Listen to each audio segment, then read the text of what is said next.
2022 के दौरान शेयर बाजार में इंश्योरेंस कंपनियों का निवेश रिकॉर्ड स्तर पर पहुंचा है। 2022 के दौरान घरेलू संस्थागत निवेशक यानी डीआईआईज ने शेयर बाजार में 2.75 लाख करोड़ रुपए का निवेश किया है। इसमें करीब 90,000 करोड़ का निवेश जो है वो केवल इंश्योरेंस कंपनियों की ओर से आया है।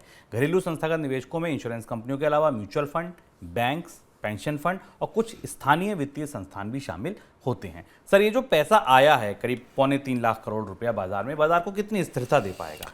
शुभम, पिछले साल हमने एफआईज के रुख पर चर्चा की, विदेशी संस्थागत निवेशकों पर चर्चा की, पर डीआईआई का रुख या भारत के डोमेस्टिक इन्वेस्टर्स का रुख, खासतौर से जिसमें इंश्योरेंस और म्यूचुअल फंड, उनका रुख काफ़ी महत्वपूर्ण रहा और उन्होंने बाजार के उतार चढ़ाव में बाद में समर्थन दिया।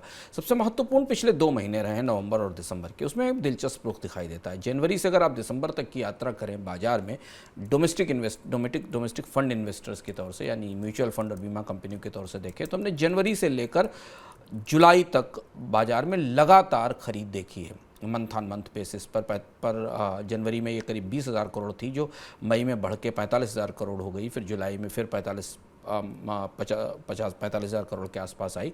जुलाई के बाद हमने इसमें गिरावट आनी देखी थी और अगस्त एक ऐसा महीना था जहां डीआईआईज ने बड़ी बिकवाली की थी, डोमेस्टिक इन्वेस्टर्स ने बड़ी बिकवाली की थी और तब ये करीब बिकवाली 5 से 8,000 करोड़ के आसपास की थी।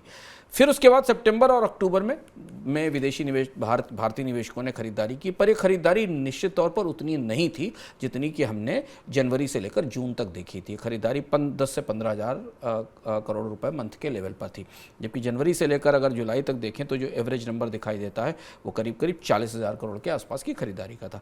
नवंबर में फिर बिकवाली आई घरेलू निवेशकों की और दिसंबर में उन्होंने वापस खरीदारी की।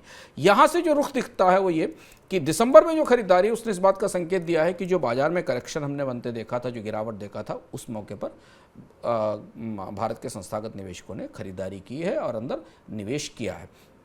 अगर बाजार नरम रहता है, बाजार में गिरावट रहती है, उसके बाद भी भारत के संस्थागत निवेशक बाजार में कितने समय तक निवेश की रफ्तार बढ़ाए रख पाएंगे, ये सवाल होगा। लेकिन पिछले साल से अगर आप देखें तो हमें एक ढलान दिखती है जो जनवरी से घटते घटते दिसंबर तक आ जाती है। दिसंबर में ये निवेश करीब 25,000 करोड़ रुपए के आसपास था।